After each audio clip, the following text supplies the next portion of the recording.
Buenas tardes. En nuestro módulo 3, la gestión de conflictos, ingresamos en la parte de resolución. No sorprende a nadie que si hablamos de resolver conflictos comencemos por la comunicación. Este es un tema con mucho contenido, ya que debemos encuadrarlo dentro de los paradigmas sistémico, constructivista, complejo y narrativo. Debemos también analizar y repensar cómo nos comunicamos, desaprender algunas prácticas disfuncionales y aprender nuevas herramientas tendientes a lograr que la comunicación sea funcional y eficaz. ¿Cómo vemos la comunicación desde la perspectiva sistémica? La comunicación es un proceso, tal como veíamos el proceso conflictivo con sus etapas. El proceso comunicacional es igualmente dinámico y como tal tiene sus reglas de funcionamiento, las cuales podemos explicitar con el fin de que nos ayuden a analizar y comprender y gestionar mejor este proceso. Para comprender mejor el enfoque sistémico de la comunicación, lo compararemos con el modelo lineal, que es el que muchas veces hemos estudiado y tiene sus méritos, pero a nuestro entender es más estático, es más como una fotografía. Según este modelo lineal, los elementos presentes en toda comunicación son el emisor, el receptor, el canal a través del cual el emisor transmite un mensaje en código. Este modelo enumera los elementos y no podemos decir que sea falso, pero parece adaptarse mejor a cuando se emite una orden para que sea cumplida sin más o un mensaje informativo para que sea comprendido solamente. Cuando nos valemos de este modelo para graficar una conversación, hacemos algo más o menos así, una seguidilla de mensajes que se suceden uno al otro cambiando de dirección. Desde la mirada sistémica y constructivista proponemos un enfoque circular de la comunicación. Destacamos como relevante que en la realidad la comunicación dibuja un círculo en el que el ida y vuelta comunicacional es permanente. Vale decir, ambos comunicantes son todo el tiempo emisor y receptor. Este enfoque incluye la llamada dimensión pragmática de la comunicación porque equipara comunicarse con comportarse. Toda comunicación es una conducta y toda conducta comunica. Pensemos en las múltiples experiencias que hemos vivido en las cuales vemos que dos personas quedan atrapadas como dentro de una calecita. A dice que debe repetir a B cada vez que haga determinada cosa. Y B dice que A lo persigue repitiendo lo que ya sabe que tiene que hacer y que mientras más lo repite, menos quiere hacerlo.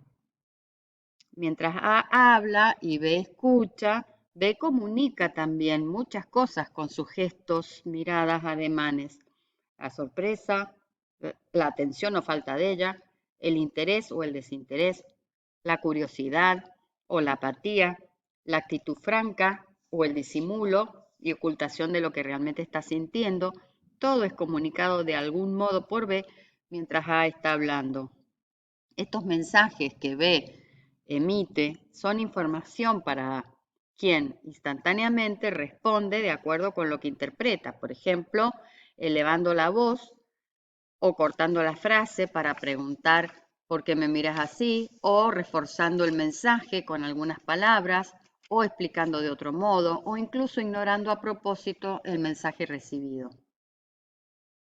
El modelo sistémico, entonces, entiende la comunicación como un proceso de interacción, es decir, un proceso dinámico de retroalimentación permanente en el que las personas se vinculan con acciones recíprocas de mutua influencia y este proceso tiene efectos que se manifiestan en la conducta de ambas partes. Además, se rige por reglas de la comunicación que es importante destacar para comprender mejor cómo es que funciona. Retroalimentación es el proceso por el cual los efectos en la conducta de ambas partes ingresan como información al sistema, a partir del cual ambos generan nuevas conductas.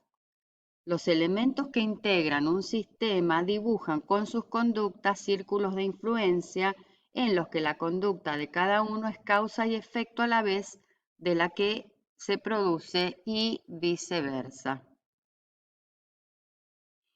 Veamos un ejemplo. El docente critica el trabajo desprolijo e incompleto del alumno por lo cual considera que se trata de un evidente desinterés en el tema, en la asignatura y en el aprendizaje. El alumno, que ya daba por terminada esta obligación y estaba programando las siguientes responsabilidades para otras materias, siente enojo y responde cuestionando los calificativos de incompleto y desprolijo. Profesor, está completo y está prolijo. Yo no sé qué le falta, qué más prolijidad quiere. El docente se siente contrariado ante lo que no sabe si considerar como una toma de pelo o simplemente inconsciencia, y su respuesta es de crítica, esta vez no solo con alcance a la tarea en cuestión, sino extendida al modo de expresarse y a la actitud personal del alumno. Benítez, usted me toma el pelo, tengo que explicarle qué significa prolijo, y de lo incompleto se va a dar cuenta cuando se ponga a estudiar en serio. Por lo tanto, el alumno ahora no solamente cuestiona las críticas a la tarea, sino también las recibidas a su persona, y así podrán continuar hasta el infinito. En esta secuencia comunicacional, la influencia que cada uno de ellos ejerce sobre el otro es causa y efecto al mismo tiempo de la influencia anterior que el primero ejerció en el último, de tal manera que la última respuesta es a su vez efecto de la anterior y causa de la que vendrá. Lo que acabo de decir seguramente no los sorprende. Hemos reconocido muchas veces estas dinámicas circulares. Sin embargo, cuando nos preguntan por un conflicto, siempre estamos tentados a dar una explicación lineal y simple. Por ejemplo, Benítez hizo mal el trabajo y el docente lo desaprobó. O bien, el docente la tiene con el pobre Benítez, ahora lo obliga a rehacer el trabajo. Hay varias razones por las cuales nos inclinamos a relatar los hechos de manera lineal. En primer lugar, la fuerza de la costumbre. El seguir haciendo las cosas como aprendimos a hacerlas, como las vimos hacer a los demás, es muy difícil de superar. Además, es cuestión de economía. Damos una explicación sencilla y rápida de lo que está sucediendo. En esta explicación, que adhiere a la versión única de la verdad, es muy tentador simplificar echando las culpas afuera. De este modo, la versión que más nos cierra es la que protege nuestra autoimagen y nos libera de responsabilidades. Así, en nuestro relato, suele haber siempre una víctima y por lo tanto un villano. ¿Qué personaje asumiremos nosotros? La historia, así contada, nos permite un orden lógico que nos da una sensación de control sobre los hechos, nos ordena, le da un cierre a la historia, organiza los hechos en una explicación, nos tranquiliza en la medida en que nos da certeza. Queda todo listo para tomar partido si así lo deseamos o si nos presionan para hacerlo.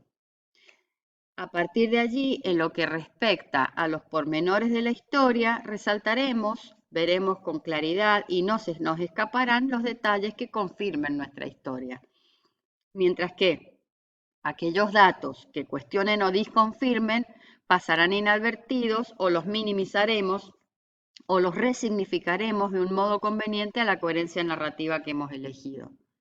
Esto coincide con la estructura conocida en la que nos sentimos cómodos, el inicio, nudo y desenlace con colorín colorado y todo. El modelo circular sistémico de comunicación incluye los elementos que ya en lineal había destacado, pero además nos ayuda a ampliar la mirada. En toda comunicación hay mensaje, canal, código, hablante y oyente, pero además hay modos de comunicar, gestos, tonos, pausas, contextos, momento, lugar, situación, escenario, supuestos de cada uno, relación entre las partes y atribuciones de significado de lo que se dice, se muestra, y se calla.